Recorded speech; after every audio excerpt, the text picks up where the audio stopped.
Assalamualaikum warahmatullahi wabarakatuh.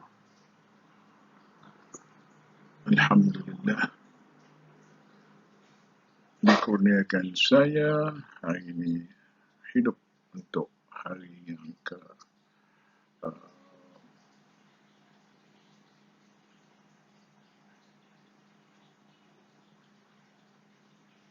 12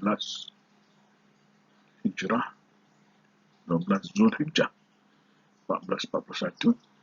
Today is 12th, I believe, 12th of August, or is it 11th of August?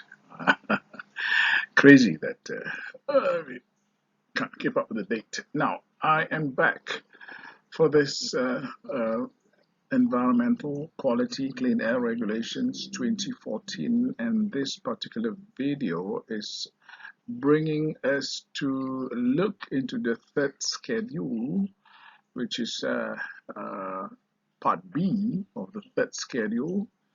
We are going to look into the environmental parameters and their respective stipulated emission limits for iron and steel mills of all sizes. All right, and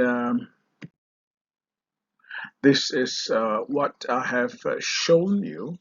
Just to recap what we are doing, we are now looking at activities in the first schedule. There you are, right?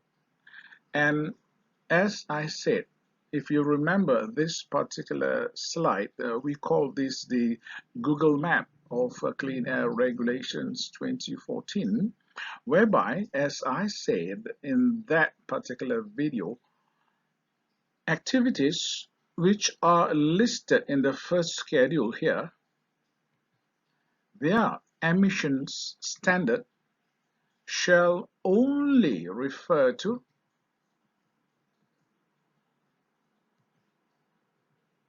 the third schedule. All right.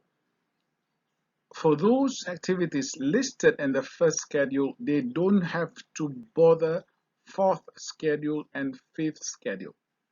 I will come into second schedule later. Only if they have fuel burning equipment. Look. Only if these activities in the first schedule do have fuel burning equipment other than what they already have, if they are power generation plant. Other than that, other industries, if they do have fuel burning equipment of this sort, then these fuel burning equipment will have to refer to second schedule. We are not doing it now. All right, remember? You remember part A, where we are talking about the heat and power generation plant? These are all genset, and they don't have to refer to second schedule. Their emission is already in the third schedule. All right. Now let's take a look at this particular slide. Remember, first schedule. We have covered heat and power generation plant in the last video. Well, talking about the last video, I hope you are kind enough to finish complete watching the video in full, and also be kind enough to subscribe to those videos if you are in environmental management and sciences. If you are an environmental auditor, if you are a competent person under DOE, EMS, all right? If you are HSE manager and you know you need to understand this law, now make your conscience clear for yourself. If you do this, you do need this knowledge, which I've put my effort for the 36 years of experience into videos like this. Please be kind enough to subscribe and press the notify button, so that when I upload any important videos in environmental management and sciences, you get it. All right, you'll get access to it easily, and you can use, as I said earlier, you can use this video for your own benefit. You can use this video to train your staff. You can use this video to train your clients, or you are a consultant, a trainer. Go ahead. all right, and make my video better for yourself. It's okay. I don't reserve any copyrights for my work. I learn from people. I learn and experience with people, and I'm paying back, all right, for the community. Now, today, we are going to look at this. Look,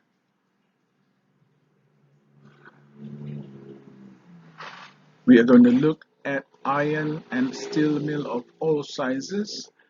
They are listed in the first schedule. And when they are listed in the first schedule, their entire operation, which any of their processes which emit air impurities, are already specifically regulated under this law.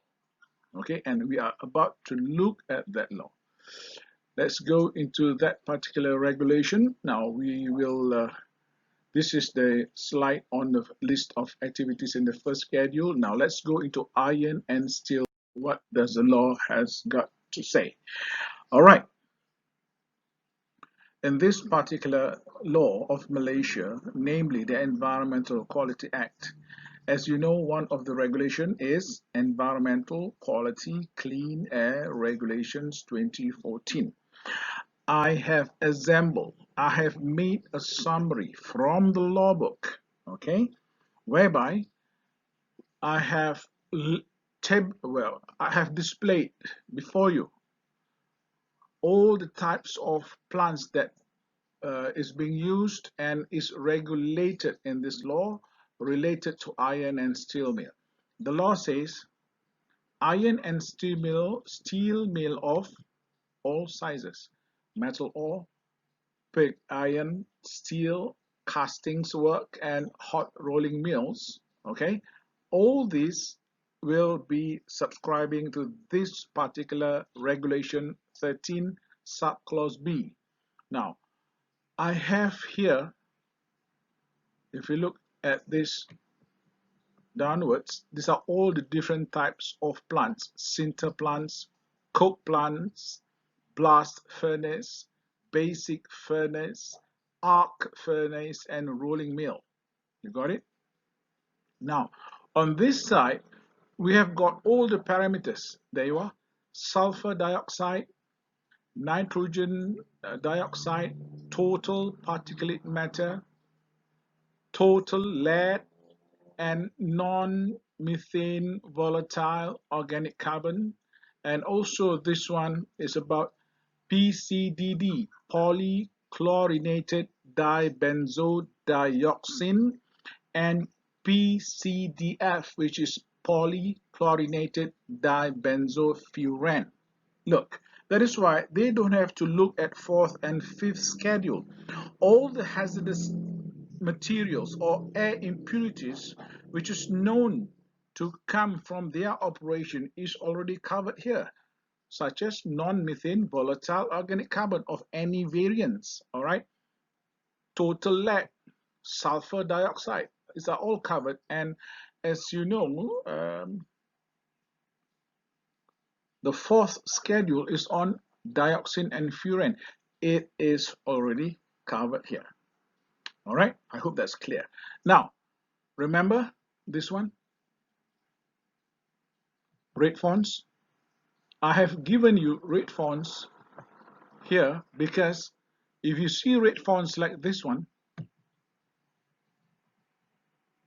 there you are, Sinter plants, for the monitoring of sulfur dioxide, whereby the law stipulates that the emission of sulfur dioxide from Sinter plants shall not exceed or equivalent to 500 milligram per meter cube.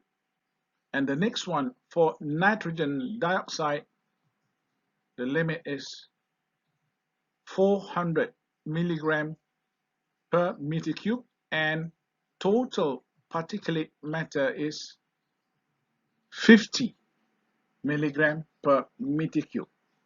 Look, they are all in red fonts. What does it mean?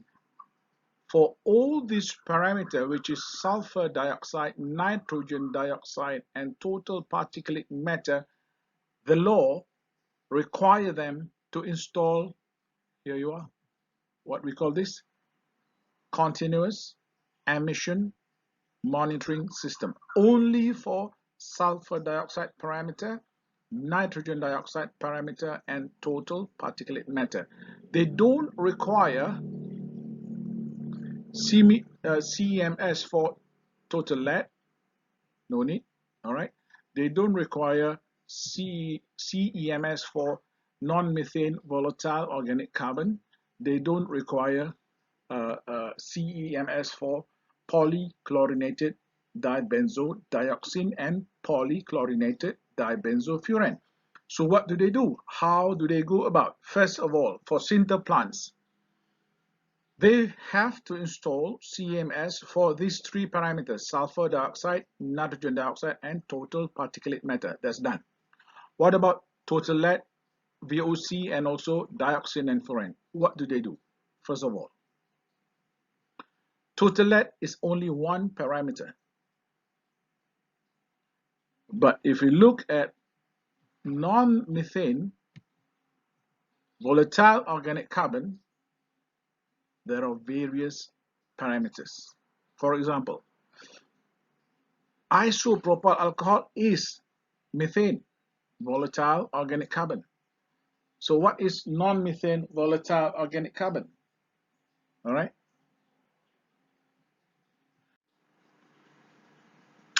All right, for non-methane volatile organic carbon, these are materials such as benzene. These are non-methane. But if you look at toluene, it has got one methane group, all right, outside the benzene ring. So that will be methane, volatile organic carbon. So you got to ask the chemist to identify to you the list of non-methane volatile organic carbons. It could be benzene, it could be some long chain solvent in the form of hydrocarbon, yeah, families, and they give you a list, and the law do have list of attachment on this material. So you got to do baseline study first. Why do we need to do baseline study for this? Because we need to identify for the first time which non-methane volatile organic carbon is emitted from our operation, because this is going to be a long-term monitoring process. You can't afford to monitor every known non-methane volatile organic carbon.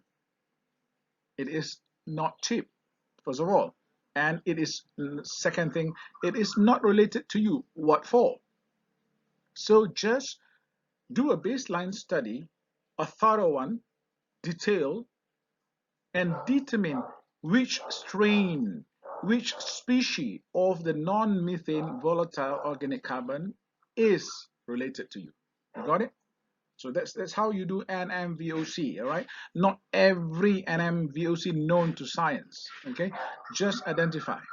And this particular law doesn't regulate for this particular regulation 13 subclause B for iron and steel mill. Look, the first three parameters are all sulfur dioxide, nitrogen oxide, and total particulate matter is done. It's CMS. But for those in blue fonts, does the law here say anything? How often? About the frequency of monitoring? How often? How often? When it's not stated in this particular regulation, how often the monitoring needs to be done, then you got to refer to regulation 16, which I will cover later. I believe it's twice a year. If I remember well about regulation 16, is twice a year. That's about it, I think. But in this particular regulation, it's not stated. So we got to refer to Regulation 16 or pending DOE instruction. All right. If DOE gives a written instruction for these three parameters, total lead, NMVOC, dioxin, and furan, specifically in a legible instruction, then you got to follow what DOE require. I hope it's clear. Yeah, got it? Now, when we talk about the other plant, which is coke oven, this one, only one parameter requires CMS. And for nitrogen dioxide and sulfur dioxide, no need CMS. I hope it's clear. And they are not required to monitor total lead, NMVOC, dioxin, and furan. There you are. Not required for NMVOC and also for dioxin and furan. So it's not required for coke ovens. You know what coke oven is better than I do. I'm not from this industry. I just audit them and I don't have any detailed knowledge about this particular factory. Let's go into the next one. This is the blast furnace.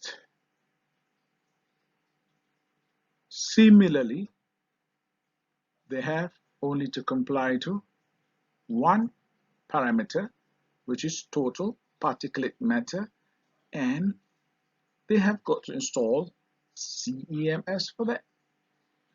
The rest of the other parameters are not affecting them. They don't have to look into the fourth and fifth schedule. It's not applicable. There you are. Fourth schedule is on dioxin and furan. It's not applicable to them at all. They're not applicable. All right. And hazardous substance, NMVOC, not applicable to them. Okay. So they only have to look for only one parameter, which is total particulate matter. Got it? Now, what about basic furnace? So auditors, before you go to all these premises and industries, please have a courtesy to look into this video and look into the law, all right, and understand the operation. And number two, actually it's number one, get hold of the operational process description from that factory. If you're a certification body auditors, manuals is not enough, procedures is not enough. Their process operation description, you need to get hold of that. And when that is missing and you don't understand what is going on in the factory as far as processes is concerned, it's going to be affecting how you make judgment and how you apply the law. It is quite dangerous in that situation. All right. And when you know the operational processes well, you can appreciate what is coming out from their stack, louvers, conduits, etc. All right. So I hope you are able to do that homework. Now, basic furnace, according to this law, also require only one parameter, which is total particulate matter and CEMS. And arc furnace is the same fate here. Only total particulate matter and they have to install CEMS. And when we talk about CEMS, there are variants in the market. I suggest look for credible version. Look for those which is relatively cost friendly as far as maintenance is concerned, and make sure this equipment is suitable for our climate. We are in Malaysia, tropical country, humidity is very high, average temperature is around 30 to 35 degrees Celsius all year round, and we got the monsoon rain and we got the hot sun. And don't you think that would affect scientific equipment of that nature, of that accuracy in the long term? Think about it. All right. So make sure your supplier whoever is going to install you all this equipment, all these equipments are able to withstand the weather, all right, and other pressures, meteorological pressures in our area, all right. And that is arc furnace. Now, what about rolling mill? The law says only nitrogen dioxide, and that they don't need to install CEMS. And all the other parameters like sulfur dioxide, total particulate matter, total lead, and non-methane volatile organic carbon, and also dioxin and furan doesn't apply to them. Got it? So I believe it's clear. All right. So good luck in your work and good luck in your auditing work. I believe this would give you a lot of benefit, and please use this video with your clients or even during opening of meeting in your audits. All right, save time. You can use this video, you can pause this video at any time you like to give them the understanding of what is happening. If you flick the law book, it's all words and tables. All right, it's not going to be interesting, but I've given you in the form of this. Well, that's the best that this old man can do. All right, so I thank you for your attention.